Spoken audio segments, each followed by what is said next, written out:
Terima kasih Anda masih bergabung bersama kami. Kini kita masuki segmen Market Buzz. Pemirsa, serangan siber kembali mengemuka di Indonesia. Sejumlah perusahaan termasuk perbankan terkena gangguan akibat serangan tersebut.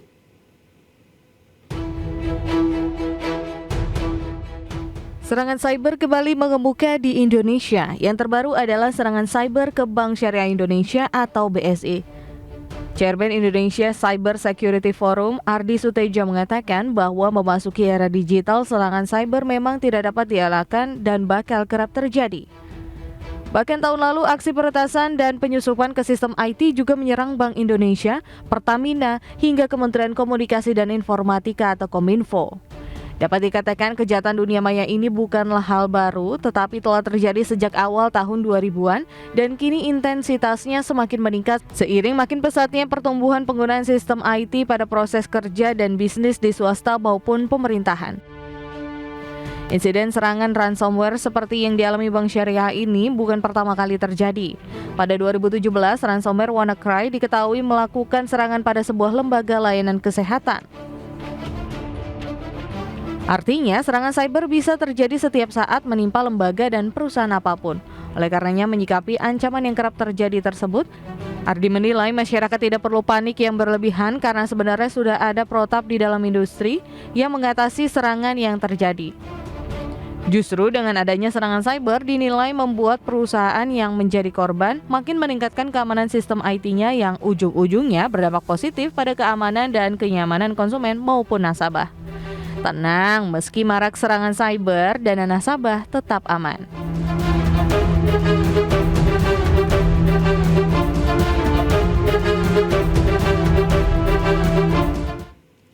Dan pemirsa, untuk membahas tema kita hari ini sudah tersambung melalui video conference ada Bapak Ardi Suteja, beliau adalah Chairman Indonesia Cyber Security Forum. Apa kabar Pak Ardi? Selamat pagi Mas Biki. Selamat pagi. Kabar baik. Ya. Baik. Ya, terima kasih sudah bergabung bersama kami di Market Buzz. Semoga kita sehat selalu Pak Ardi. Sama-sama. Baik, topik kita hari ini menjadi concern semua orang, apalagi masyarakat yang memang menaruh dananya di bank begitu ya. Sejauh mana ini kemudian secara logik memang menjadi concern dan juga menjadi kekhawatiran. Dan apa yang bisa diantisipasi dari hal yang terjadi belakangan Pak Ardi?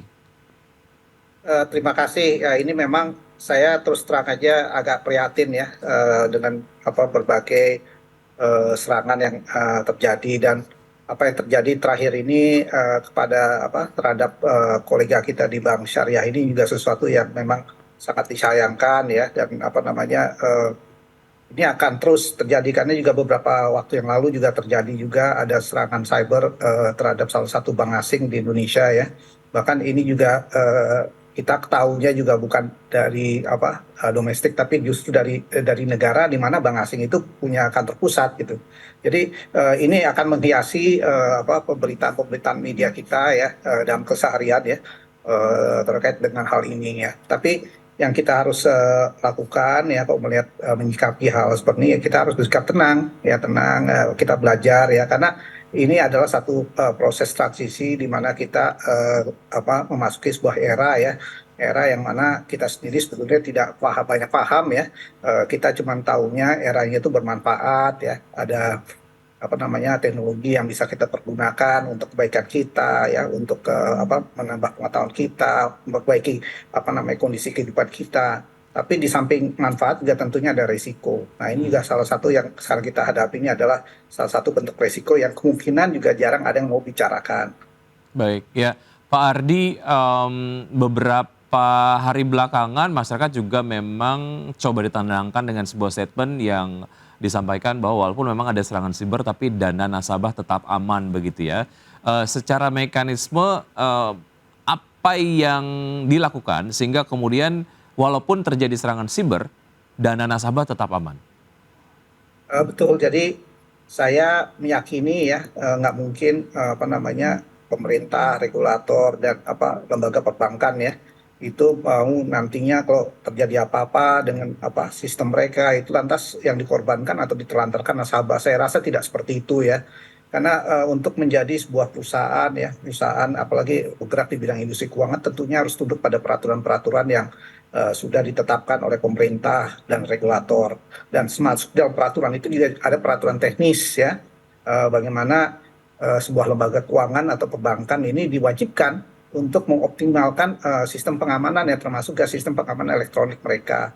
Dan ini secara berkala diperbarui oleh regulator ya, sehingga mereka paling tidak sudah harus mengikuti standar-standar pengamanan yang berkelas dunia ya. Dan ini yang saya yakini juga sebagai bagian dari upaya perlindungan nasabah dan konsumen ya di dalam menghadapi gejolak-gejolak yang dan risiko-risiko yang muncul di industri keuangan. Jadi saya nggak meyakini dan saya meyakini bahwa ini sesuatu yang sudah ada dan ini juga dimaksudkan justru untuk melindungi nasabah ya dan konsumen bila mana terjadi apa yang sekarang kita hadapi bersama.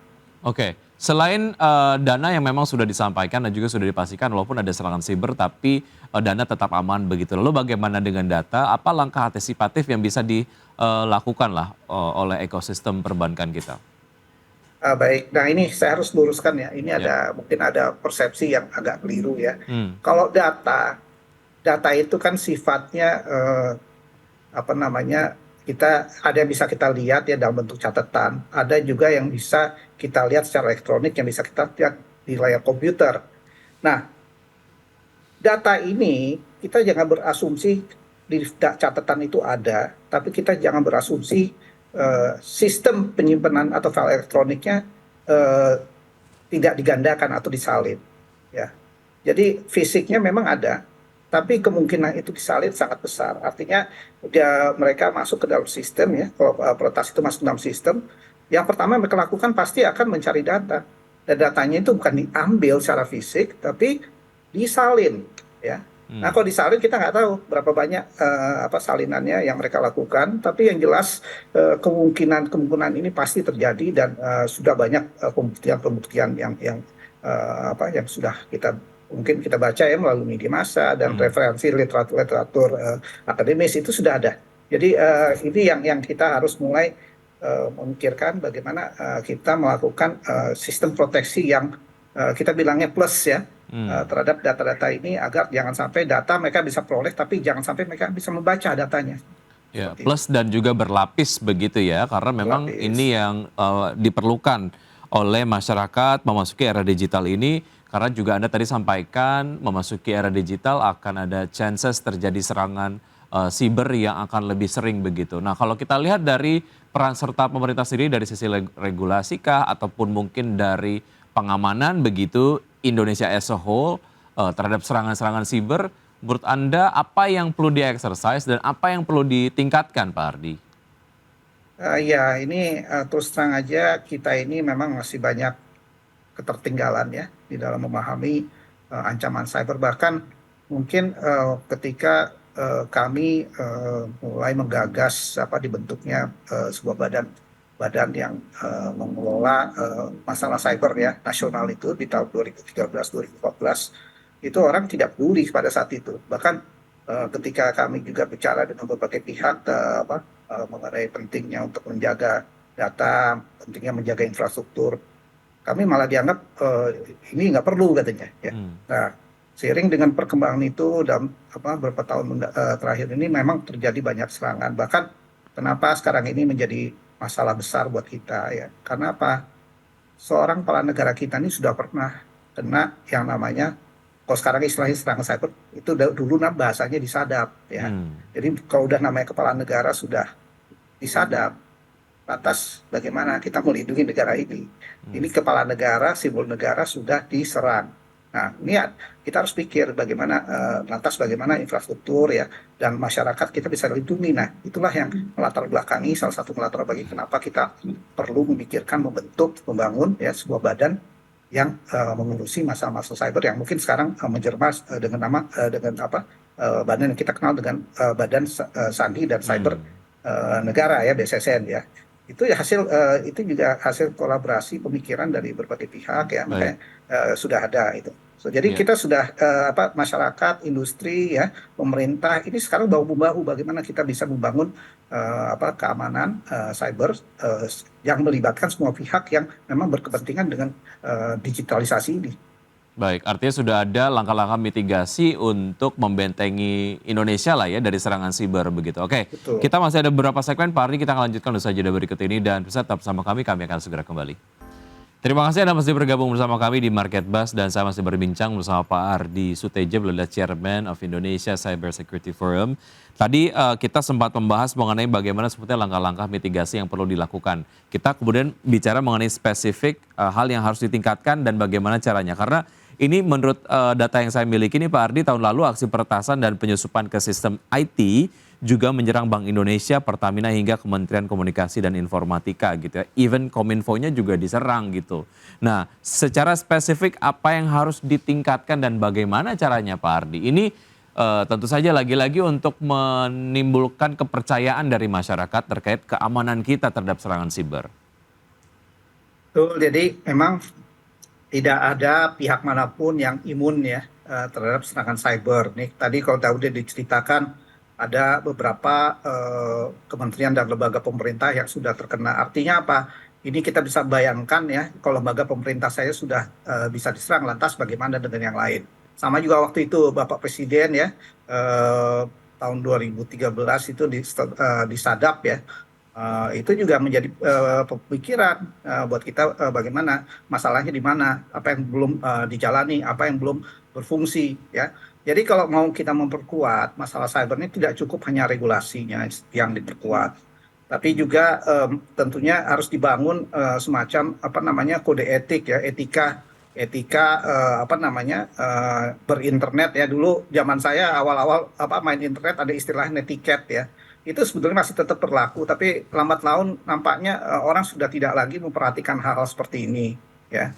Budaya digital kita juga belum dibangun, hanya diucapkan di sebatas apa ucapan di bibir kita ya. Tapi apa sih sebetulnya yang namanya budaya digital ini juga harus kita gali ya. Banyak hal yang belum kita lakukan. Dan ini tentunya tanpa hal-hal ini akan berimbas juga dengan bagaimana kita perilaku kita di era digital. Termasuk juga kalau saya sering katakan pada teman-teman, kita ini konsumen ya, konsumen digital. Kita bukan pencipta teknologi ya. Artinya kita cuma tahu bagaimana menggunakan teknologi, bagaimana menggunakan perangkat ya, dan taunya cuma tekan tombol, tapi kita tidak berpikir tentang resikonya ya. Kita baru berpikir resikonya kalau sudah terjadi apa-apa misalnya ya yang kita alami bersama baru kita pikir. Jadi ini kayaknya apa begitu terus siklusnya ya. Kita menunggu ada masalah baru kita berpikir gitu.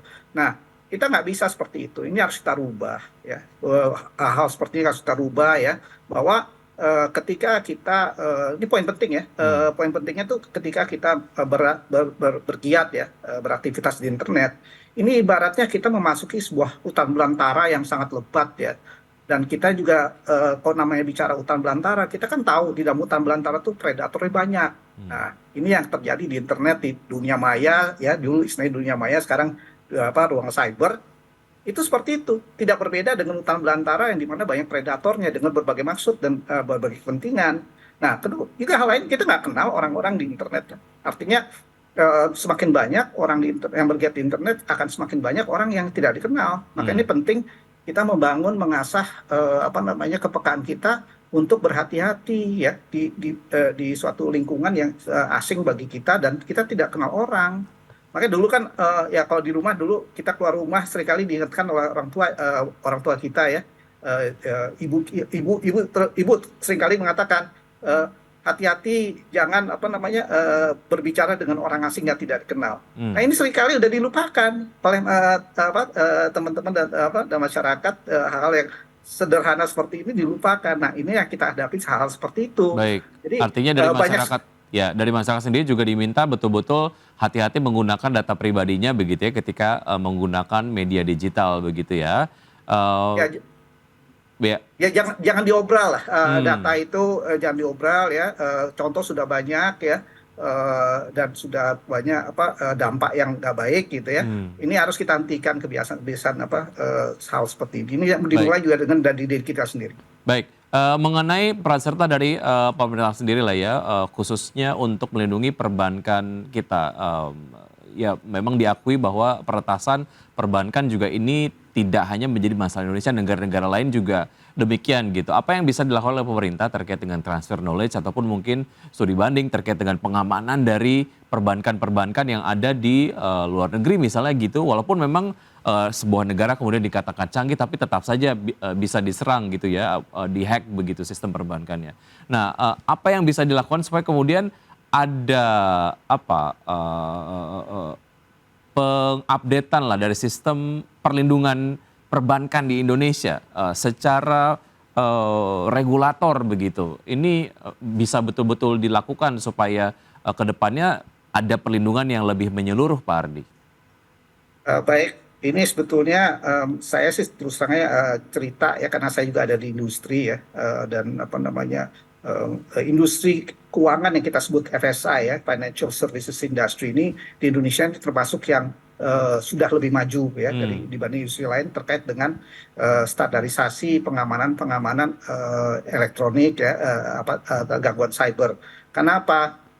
Regulator kita juga sangat proaktif ya dalam hal ini OJK dan mereka juga sudah membangun menjalin kerjasama dengan berbagai pihak di luar negeri ya yang juga tentunya negara-negara maju yang sudah memiliki perangkat-perangkat peraturan ya terus juga SDM yang cukup berpengalaman. Nah ini juga memacu regulator kita pada akhirnya harus juga memiliki sebuah standar yang jangan tertinggal gitu standar tapi mengikuti yang sudah ada berlaku di negara-negara lain ya terutama negara-negara maju dan industri perbankan kita sebetulnya sudah cukup lumayan bagus gitu tapi tetap ya tidak ada yang sempurna masih banyak hal ya apalagi teknologi ini kan perubahannya sangat cepat ya sehingga kita memang harus mengikuti perkembangan zaman ini setiap saat ya dan itu juga sudah banyak program-program pelatihan ya terus banyak seminar ya banyak konferensi terkait dengan bagaimana pengamanan bisa dilakukan ya cuman sayangnya memang di dalam berbagai kesempatan ini seringkali saya nggak tahu kenapa di dalam event-event atau momen penting ini seringkali yang ikut di dalam kegiatan ini didelegasikan ya. Jadi ini juga penting masalah leadership ya, leadership sebuah lembaga yang mengatur keamanan kita ini dan juga tentunya juga di dalam lembaga komersial itu sendiri. Jangan didelegasikan karena ini menyangkut juga bagaimana nanti ke depan lembaga, perusahaan, organisasi ini akan juga biasa menyiasati ya potensi ancaman dan resikonya. Baik. Ini yang juga terkait basis leadership. Hal lain juga kita ini di dalam era digital ini di dalam melakukan mencari solusi ya menyelesaikan masalah nggak bisa kerja sendiri ya nggak ada Superman di industri digital tuh nggak ada Superman ya kita harus juga melakukan kolaborasi dengan berbagai pihak ya baik di dalam maupun luar negeri yang mana kita juga bisa banyak belajar dari mereka dari perbankannya sendiri dari regulator dari pemerintah dan juga kementerian dan lembaga lah ya bekerja sama untuk membentengi perbankan di Indonesia ataupun mungkin data-data yang ada di Indonesia ini aman dari serangan siber begitu ya. Pak Ardi kita masih ada satu segmen kita akan lanjutkan usai jeda berikut ini dan tetap bersama kami akan segera kembali. Saya masih berbincang bersama Pak Ardi Suteja, Chairman Indonesia Cyber Security Forum. Pak Ardi disampaikan Kemenkominfo ini mencatat Indonesia diserang miliaran malware setiap hari. Dari sekian jenis malware, ransomware masih patut diwaspadai oleh berbagai korporasi. Nah, kolaborasi yang bisa dilakukan antara korporasi, apakah itu perbankan, kemudian juga dengan OJK dan juga pemerintah begitu, Kemenkominfo, apa yang harus kita lakukan agar walaupun memang ada serangan siber yang lebih intens ke depan, setidaknya secara dampak ini bisa diminimalisir lah ya, tidak parah. Seperti apa Pak Ardi? Ya. Yang jelas serangan itu tidak akan hilang nih, bahkan mungkin akan meningkat intensitasnya. Sekarang yang paling penting buat kita adalah bagaimana kita membangun kesiapan kita ya, masyarakat ya, terus mereka-mereka yang mengelola sistem elektronik, manajemen ya pada lembaga dan organisasi untuk bisa memahami ancaman-ancaman ini sehingga mereka juga memiliki bahan atau referensi informasi yang bisa disampaikan pada publik. Karena kelambanan menyampaikan informasi pada publik dalam hal ini transparansi itu juga akan berimbas pada akuntabilitas ya dan ini juga jelas sudah mulai muncul suara-suara sumbang di masyarakat dengan berbagai spekulasi. Nah, ini seharusnya tidak perlu terjadi kalau memang di sisi lembaga, organisasi dan manajemennya itu paham bahwa ini harus gerak cepat ya untuk diredam. Kalau tidak diredam tentunya akan timbul risiko-risiko ya terkait dengan masalah reputasi ya, terus juga hilangnya trust ya, kepercayaan dari masyarakat, dan ini juga saya rasa tidak akan menguntungkan bagi siapapun. Ya, sehingga ini juga perlu kita. Nah, bagaimana kita menyiasati ini ya, tentunya nggak bisa kita seperti saya katakan sebelumnya, nggak bisa bekerja sendiri. Kita harus melakukan kolaborasi dengan berbagai pihak. Ya, teman-teman media juga menjadi penting. Kita jangan alergi sama media ya. Saya berhubungan dengan media itu udah puluhan tahun ya. Dan itu ternyata saya punya mitra di media itu luar biasa. Artinya banyak sekali membantu kita ya, edukasi publik dan sebagainya. Mungkin angle-nya agak berbeda, tapi intinya tujuannya ada edukasi. Terus kedua juga jangan kita juga tidak bergaul ya di industri. Kita bicara cyber ya, bergaul lah dengan komunitasnya, bergaul dengan industrinya. Jangan kita pikir asumsi ini kita bisa tangani sendiri, nggak ada yang seperti itu. Amerika aja sekarang sudah kewalahan, lantas apa hebatnya kita? Kalau negara barat saya sudah babak belur ya dengan berbagai serangan dari ransomware ya, macam-macam ya. Tahun lalu tuh bahkan ada sebuah perusahaan jaringan pipa gas itu yang diserang segala macam ya. Itu hanya masalah waktu, sebelum kapan kita juga akan mengalami hal-hal yang besar seperti itu. Jadi jangan kita berasumsi bahwa kita tidak akan diserang oleh serangan cyber. Masalahnya cuma masalah waktu yang akan menentukan kapan kita akan serang, dan kita tidak tahu kapan. Sehingga ini perlu kita lakukan hubungan baik ya dengan berbagai pihak, kita berbagi informasi agar kita juga mempertebal keyakinan kita bahwa kita ini secara psikologis bisa dan mampu untuk mengatasi hal ini secara kolaboratif. Baik.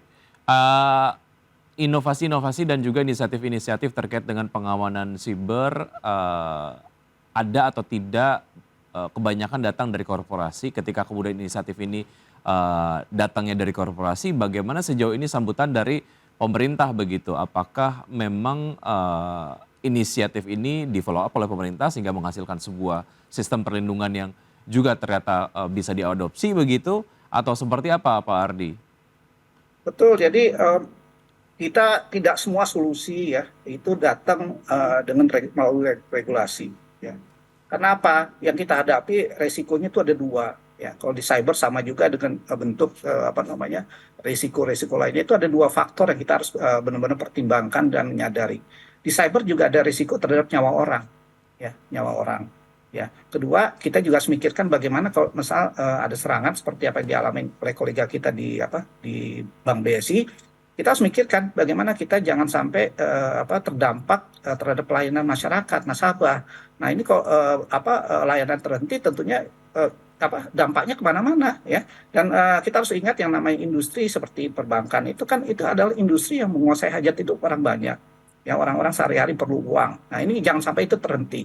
Nah, aspek lain juga ya, saya tekankan, menyelesaikan masalah cyber tidak bisa melalui regulasi dan tidak bisa diselesaikan melalui pendekatan birokrasi.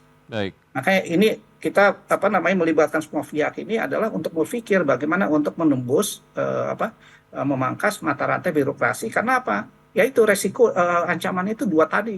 Kalau kita telat mengambil keputusan, telat bertindak, tentunya resikonya akan terdampak pada nyawa orang, dan kedua juga pada proses bisnis ya, kelakuan bisnis itu sendiri. Dan ini saya rasa tidak menguntungkan bagi siapapun. Tentu saja ini menjadi sebuah momentum bagi seluruh pihak untuk melakukan berbagai macam persiapan lah ya, seperti yang Anda tadi sampaikan, langkah-langkah antisipatif perlu sekali dilakukan.